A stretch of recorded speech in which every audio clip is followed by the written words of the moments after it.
Ninatambua kuwa mkoa wa Kigoma na ukanda wa Ziwa Tanganyika una fursa nyingi za kiuchumi ambazo bado hazijatumika kikamilifu. Hivyo kongamano hili ni muhimu sana miongoni mwa mikakati ya kuwezesha mkoa na ukanda huu kuwa kitovu cha biashara na hivyo kupiga hatua zaidi za kimaendeleo.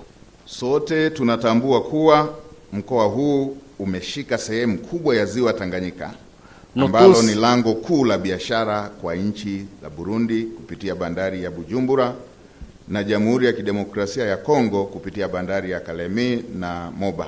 Katika mkoa wa Kigoma tunayo bandari kubwa ya Kigoma ambayo kwa zaidi ya miaka 100 imekuwa kiunganishi kikubwa cha biashara na uwekezaji ndani na nje ya nchi yetu.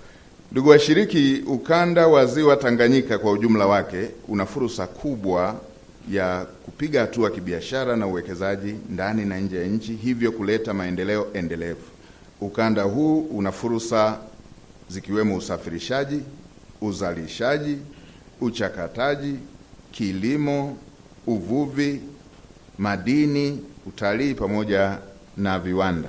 Ndio unaongoza kwa utajiri wa madini adhimu, critical minerals, duniani.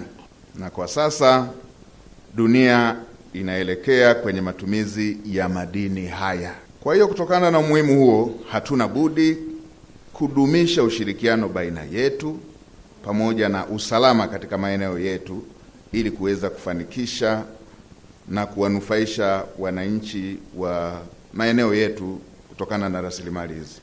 Ndugu washiriki, kufanyika kwa kongamano hili la biashara na uwekezaji ni moja ya mikakati ya kuendeleza ukanda huu na kudumisha umoja na mshikamano wa kikanda.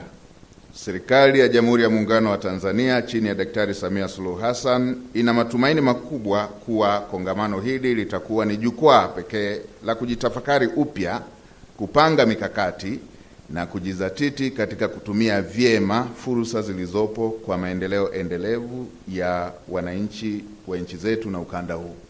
Tanzania itaendelea na ukarimu wake kwa nchi za jirani pamoja na Afrika, kama ambavyo tunapoimba wimbo wa taifa huwa tunaomba kwanza Mungu aibariki Afrika, ndipo tunaomba Mungu aibariki Tanzania. Tuna imani kuwa kongamano hili litafungua ukurasa mpya wa matumaini na mabadiliko ya biashara na uwekezaji katika ukanda huu wa Ziwa Tanganyika.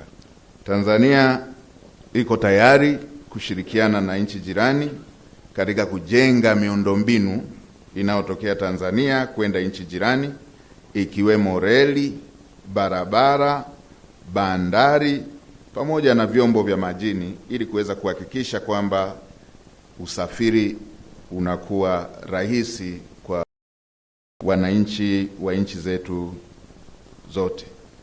Kwa upande mmoja, serikali imeendelea kufanya mchakato wa ujenzi wa kivuko cha treni za kisasa kitakachokuwa mkoani Kigoma. Kivuko hicho kitagharimu zaidi ya dola za Kimarekani milioni 68. Hatua nyingine, serikali inaendelea na ujenzi wa reli ya kisasa ambayo tayari kwa upande wa Maragarasi kwenda Msongati jiwe la msingi lilishawekwa.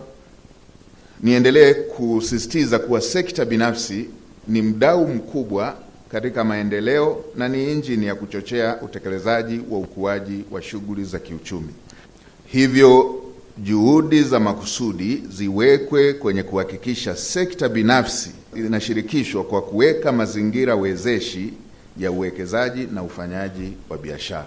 Na baada ya kusema hayo, napenda sasa kutangaza rasmi kuwa kongamano la biashara na uwekezaji la Ziwa Tanganyika nimelifungua rasmi. Asanteni sana kwa kunisikiliza. Merci beaucoup de m'avoir entendu et suivi.